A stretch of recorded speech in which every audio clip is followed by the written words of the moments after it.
j'étais très heureux, très en consonance avec tout ce que j'entendais ce soir, bien évidemment. Et c'est de là que je vais partir. Je voudrais justement me mettre en phase avec toute cette beauté-là, cette beauté à laquelle nous aspirons tous, et que vous avez magnifiquement décrite. Et voilà. Et puis, mais dans un deuxième temps, je dirais à partir de mon expérience à moi, les questions qui font qu'il y a, voilà, il y a des questions qui vont pouvoir rebondir après, si vous voulez bien. Et donc, la consonance, évidemment, elle est très très forte. C'est que moi j'entendais à travers ce que vous disiez tout le sermon sur la montagne de Jésus. Heureux les pauvres de cœur, heureux les miséricordieux, heureux ceux qui ont soif de justice, heureux les infamés, heureux les cœurs purs. Donc ça, j'entendais ça dans ce que vous disiez. Alors ce qui est intéressant, c'est que dans ce texte, précisément, qui a été construit en plusieurs fois, où on a d'abord le chiffre 5, puis le chiffre 7, puis le chiffre 9, la béatitude, on l'appelle comme ça, qui est au centre, c'est heureux les miséricordieux. Donc elle est bien au cœur de l'enseignement de Jésus. En tout cas, ce sermon sur la montagne, il est considéré comme une charte qui a été donnée aux disciples. Hein. Et donc, quand on suit la suite du discours sur la montagne, tout ce que vous avez développé, c'est exactement ce que Jésus enseigne aux disciples. Hein. Quand il les invite précisément déjà rien que simplement le respect de la nature, on a dans ce chapitre-là, dans ce sermon sur la montagne, un moment d'émerveillement devant la beauté des fleurs, en disant mais Salomon n'a même pas été vêtu comme l'un d'eux, à admirer ces fleurs-là. Et donc on voit très très bien toute cette beauté d'un cœur qui est complètement ouvert à une création qui a été créée pour être belle et dont il faut prendre soin. Parce que c'est déjà une parole, je ne sais pas, après il y aura un échange. C'est déjà quelque chose à travers quoi Dieu dit quelque chose de lui. Je vous regarde parce que, justement, je suis déjà dans un travail de vrai dialogue, parce que c'est le but de ce soir. Franchement, on peut aller très loin ce soir. J'aimerais bien. J'ai un plein de questions aussi à vous poser. Je vais laisser la salle après. Et donc, cette consonance, évidemment, et on a beaucoup reproché aux chrétiens de ne pas être du tout à la hauteur de ce message en disant, mais si, beaucoup ont dit, si vraiment c'était vrai, ça dirait sur leur visage, ça se verrait. Et alors c'est vraiment pour nous une épine terrible dans la chair que nous n'ayons pas être fidèles à ce message. Seulement j'aimerais évoquer trois figures qui justement, à travers les disciples, à travers l'histoire, ont vraiment donné un écho magnifique à ce message. Le premier, c'est François d'Assise, incontestablement, qui se retrouvait tout à fait dans ce que vous avez dit. Parce que précisément, il a cultivé cette compassion, il a cultivé cet amour de la création, il a fait le cantique des créatures. Hein. Et puis il a eu cette belle prière, l'instrument de paix, là où il y a la haine que je mette à l'amour, là où il y a la tristesse que je mette à la joie, le désespoir que je mette à l'espérance. Et je ne cherche pas tant à être aimé qu'à aimer. Donc des sentiments, je suis sûr que aussi vous pouvez le trouver dans cette prière, c'est bien évident. Hein. Et donc il y a toute une tradition, toute une sorte de filet qui coule comme ça, et voilà, qui vient et qui se répète. Et donc François d'Assise, j'ai des très beaux textes, il y a une prière de louange. Tu es le seul saint, Seigneur Dieu, toi qui fais des merveilles, tu es fort, tu es grand, tu es le très haut, tu es le roi tout-puissant, tu es Père, Saint, Roi du ciel, tu es trois, tu es un, tu es Seigneur unique, tu es le bien, tu es tout le bien, le souverain bien, Dieu vivant et vrai, tu es amour, charité, tu es sagesse, tu es humilité, tu es patience, tu es beauté, tu es douceur, tu es sécurité, tu es repos, tu es joie, tu es espérance et allégresse, tu es justice, mesure, tu es richesse, tu me combles. Je pense que tout ça concerne bien ce que vous avez dit de Saint-François. Voilà. Et puis, je dirais deux échos plus contemporains, si vous le voulez bien, parce que j'ai dit ça. Voilà, c'est ici. C'est Roger, frère Roger. On l'appelle frère Roger. Justement, on l'appelle frère Roger. Et parce que, justement, il compte beaucoup aujourd'hui pour les jeunes, parce qu'il a vraiment permis à des jeunes qui étaient complètement perdus de pouvoir se mettre à être dans une écoute intérieure. J'ai beaucoup insisté sur cette écoute intérieure, parce que je suppose que c'est le prophète qui a demandé ça. Et donc ça pourra grandir. Alors, c'est des phrases de frère Roger en consonance. Si nous pouvions savoir qu'une vie heureuse est possible, même aux heures d'obscurité, Pour qu'une vie soit belle, il n'est pas indispensable d'avoir des capacités exceptionnelles ou de grandes facilités. Il y a un bonheur dans le don de soi-même. Ce qui rend heureux une existence, c'est d'avancer vers la simplicité, celle de notre cœur et celle de notre vie. Et quand notre simplicité est intimement associée à la bonté du cœur, un être humain peut créer un terrain d'espérance autour de lui. Pour qu'il avance de commencement en commencement, une vie heureuse se construit jour après jour. Vous avez parlé aussi de la pédagogie du prophète, justement, pour doucement nous laisser initier par ce qui est plus profond, de ce qui est caché, comme ce qui est craché depuis le début de la création, qui est ce trésor de la miséricorde. Voilà. Et voilà, Dieu nous invite à être heureux, mais il ne nous invite jamais à être indifférent à la souffrance des autres, en présence des épreuves. Dieu nous suggère d'être créateur. Notre vie prend un sens quand elle est réponse à cet appel. Voilà, mais comment discerner cet appel? Voilà. Ose donner ta vie pour les autres, et là tu trouveras un sens à ton existence. Dieu attend que nous soyons un reflet de sa présence, porteur d'espérance de l'Évangile. Voilà, bon, je ne voudrais pas... J'ai beaucoup de joie à lire ça, parce que je ne sais pas, je trouve que... Hein, il y a une très grande consonance. Et puis alors, des êtres comme Jean Vanier, il consonne très bien ce que vous avez dit, parce que précisément, il voit dans l'être blessé la beauté.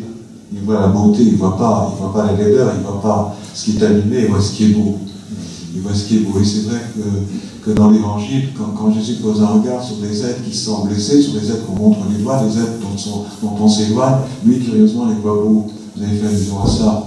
Et donc, il y a quelque chose de Dieu, forcément, qui passe à travers des regards comme ça. On ne peut pas l'imaginer autrement, parce que ça vient tellement de ce à quoi on aspire le plus, qu'on se dit que si on est tiré par l'eau, c'est de ce côté-là qu'il faut avancer. Voilà. Donc ça, c'était ma première partie. Et donc, croyez bien que moi j'y suis très attaché. Je dirais que c'est ma sensibilité religieuse, c'est ma sensibilité spirituelle. Ceux qui sont ici dans cette salle savent que c'est vrai. Et néanmoins, la tradition religieuse nous met aussi devant quelque chose qui va s'appeler, je dirais, une croisée de chemin. Et c'est vraiment, alors, je dirais que c'est ce à quoi, je dirais, la mission qui est la mienne aujourd'hui, à quoi je suis confronté. Vous voyez, comment dire, moi je suis de plus en plus dans l'écoute de personnes qui ont vécu des itinéraires compliqués, des itinéraires blessés, des itinéraires de révolte, des itinéraires de... Voilà, et là, j'écoute quelque chose d'autre qui pourra faire l'objet du débat. Je ne sais pas si c'est possible, mais parce que franchement, là, je veux dire, dans un débat comme ce soir, je dirais d'une telle qualité de respect, on peut avancer. Parce que tant qu'on est frontal, on ne peut pas avancer. Mais justement, moi j'attends, je voudrais pouvoir entendre quelque chose. Est-ce que vous pouvez me dire justement de nos frères musulmans comment ils répondront à ces questions-là? Mais quand je vois cette violence qui est à l'œuvre dans les cœurs, je vois toujours que la source de violence est une blessure. Voilà. Derrière toute plus grande violence, il y a une très grande blessure. Et c'est le fruit d'un travail d'écoute, je dirais. Et c'est un travail d'écoute parce que moi, ces violences-là, moi, je ne les ai pas subies. Donc, quelque part, être comme Saint François, c'est peut-être pas trop difficile, mais je comprends que pour les gens qui ont vécu des choses terribles, hein, et bien, c'est pas forcément évident. C'est pas forcément évident. Et là, quelque part, dans l'Évangile et dans la Bible, on a aussi quelque chose qui fait écho à ce chemin-là, si vous voulez. C'est que, et ça va être la question du débat, c'est que ce message, qu'a annoncé Jésus, l'a mis en face de quelque chose qui était curieux. C'est comme si, quelque part, je dirais, les forces du mal se coalisaient contre lui. Hein? C'est comme si, tout à coup, il touchait à quelque chose, vous voyez, qui est comme un point de résistance, qui était comme si, finalement, si on touche à ce point-là, les forces du mal auront perdu. Voilà. Et il va aller jusqu'au bout de ce combat-là. Mais quelque part, et c'est ça qui est fort important, c'est qu'il va aller jusqu'au bout de ce combat-là, je dirais, en restant pleinement lui-même.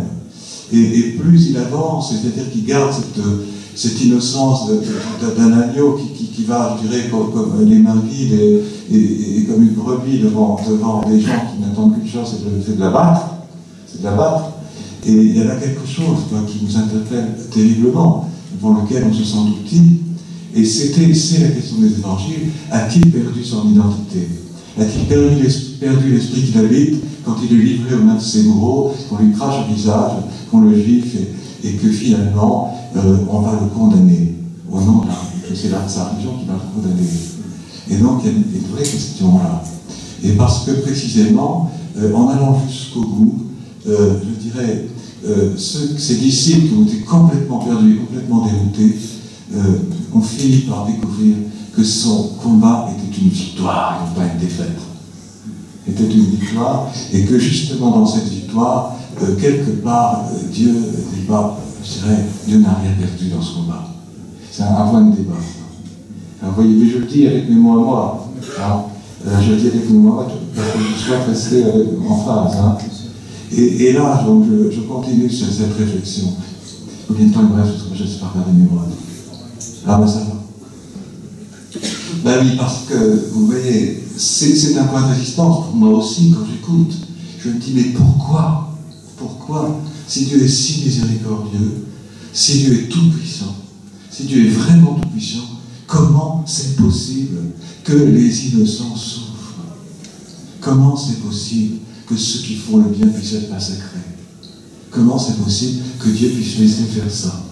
Et donc ça, moi j'entends ça toutes les semaines, dans mon travail d'écoute, toutes les semaines. Qu'est-ce que j'ai fait pour mériter ça? Voilà. Et donc il y a un cri qui monte. Et ce cri, moi, c'est impossible pour moi de l'entendre autrement qu'à travers justement ce Jésus dont moi je dirais qu'effectivement il était reconnu comme un prophète, c'est-à-dire dans la lignée de tous ceux dont on a senti qu'il était habité par un esprit, voilà, que cet esprit de Dieu, pour le dire ainsi, a pris possession d'eux, hein, et les a vraiment habités. Je pense que c'est comme ça que moi je définis un prophète. Oui. Et donc ça c'est fort important, parce que quelque part justement le prophète, et vous l'avez dit, parce que justement j'étais très heureux de tout noter ce que vous avez dit. Vous avez dit quelque part, Dieu n'est pas insensible à la souffrance. C'est une sacrée question, ça. Et il n'est pas insensible à ces souffrances parce qu'on le comprend à travers ses serviteurs, ces prophètes, qui ont été justement capables de nous faire comprendre que précisément, alors, le péché offense Dieu, on est d'accord? Et le péché blesse Dieu. Et alors là, c'est un point de débat. C'est un point de débat entre nous, et je pense que le débat doit rester ouvert. Parce qu'à la fois, il faut maintenir que Dieu est au-delà de tout. On a dit que justement, on pouvait justement s'élever à un niveau spirituel. Dieu il est au-delà de tout. Et justement, quand on dit Dieu est miséricordieux, eh bien, nous chrétiens, nous avons tendance à dire miséricordieux, c'est Dieu. Et alors, dans un échange que j'avais eu, dis attention, ne remplacez pas le sujet par l'objet. Dieu est miséricordieux, il reste le sujet, il n'est pas l'objet. Et donc il y a là cette part de respect qui est très importante de maintenir, c'est que précisément, quand nous disons quelque chose de Dieu, vous avez commencé par là, et nous sommes des petits, quand on va à l'univers, avec ces milliards de galaxies, qu'est-ce qu'on est, nous, sur une petite planète qu'on n'arrive même pas à voir de la planète la plus éloignée. Donc vraiment, je crois qu'aussi, pour nous, dans nos échanges et dans nos chrétientés, qu'est-ce qu'on doit se faire petit quand même quand on parle de Dieu? Qu'est-ce qu'on doit se faire petit qui nous sauve? Et je crois que ça, précisément, a encore besoin de faire du chemin des deux côtés, franchement. Et vraiment, parce que, quelquefois, alors, une façon de parler de Dieu, chez nous chrétiens, mais c'est invraisemblable. Comment on le tutoie, comment on dit c'est notre copain, comment on peut tout se permettre avec lui, mais c'est insensé. Insensé, il faut le répéter ensemble. On est fous. Qu'est-ce que c'est que cette petite créature qui peut donner des sons à Dieu dans certains romans? Mais qui on est? Alors je sais bien que c'est un style littéraire, mais quand même, l'écrivain a toujours une responsabilité. Enfin, quand on publie, on sait qu'on va s'adresser à des personnes qui peuvent être profondément blessées par ce qui est écrit. Enfin, on n'écrit pas seulement à des gens qui ont du recul. Ça, c'est des vraies questions aujourd'hui. Et donc, je reviens sur le fait que quand on approche le mystère, on se déchausse. Hein, et j'en viens, si vous me permettez, à une figure qui est... Je ne sais pas, on n'en fait pas la même lecture, et ça aussi, c'est quelque chose qui est l'objet d'un grand sujet, parce que, précisément, je dirais... Vous êtes d'accord pour dire que les traditions n'arrêtent pas d'être lues. Et ça, c'est aussi une question de débat. On n'arrête pas de le relire à partir de notre vie à nous.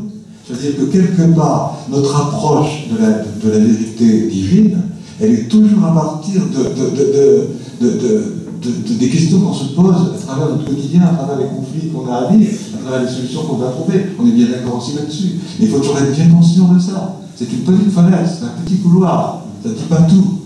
Donc ça, là-dessus, c'est très important. Mais justement, nous, un des textes sur lesquels on s'appuie beaucoup, c'est toute la tradition relue de Moïse, qui est que c'est là où la désespérance était la plus grande, là où je dirais, les issues étaient quasiment impossibles, et c'est la figure, c'est deux figures, la figure du peuple d'Israël qui est prisonnier en Égypte, hein, et la figure du peuple d'Israël qui est prisonnier en Exode. Et c'est deux lieux fondateurs que Jésus, dans laquelle Jésus va s'insérer. Parce que précisément, l'histoire des sources nous montre qu'il habite une région qui est la Galilée, qui est précisément une question qui porte toutes les résonances et violences de ses frères et ses sœurs. Et donc pour Jésus, ce n'était pas difficile de s'identifier à ce peuple en esclave en Égypte, pas difficile de s'identifier au peuple en exil. Et qui plus est, ce n'était pas difficile de s'identifier au peuple qui reconnaît qu'il est complètement infidèle à Dieu, puisque précisément les régimes en place sont des régimes complètement pourris.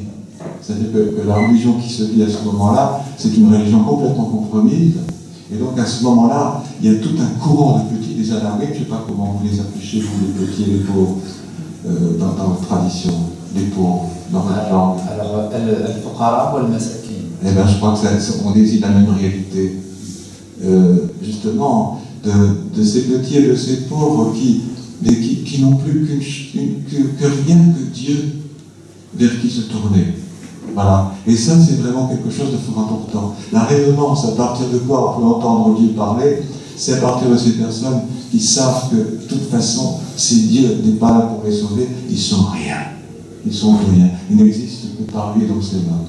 Et ça, c'est quand même très très fort, enfin, pour nous, parce que Jésus a repris ça. Il est un pauvre au milieu des pauvres. C'est un anawim, un pauvre. Et donc, quelque part, il est complètement en phase avec les peuples les plus paumés, les plus blessés. Moi, je suis touché de cette même vérité de Jésus avec des personnes exclues, que ce sont des lépreux dont on n'ose pas s'approcher, des personnes qu'on considère comme des parias, comme des gens impurs, comme des gens éloignés. Mais lui, il se sent vraiment, c'est un des siens, c'est comme les frères. Ça veut dire quelque part, il a épousé, si j'ose ce mot, il a épousé la souffrance de ces personnes qui sont les plus blessées. Et ça, et les racines de ça, elles plongent très très fort dans ce qu'on appelle, nous, dans l'Ancien Testament, qui est le lieu de la révélation première. Et on n'a pas touché. On n'a pas touché.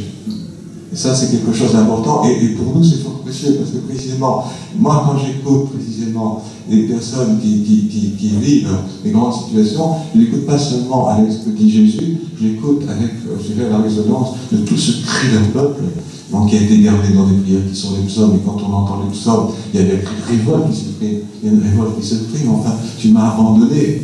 Et vous avez fait allusion à un très beau texte.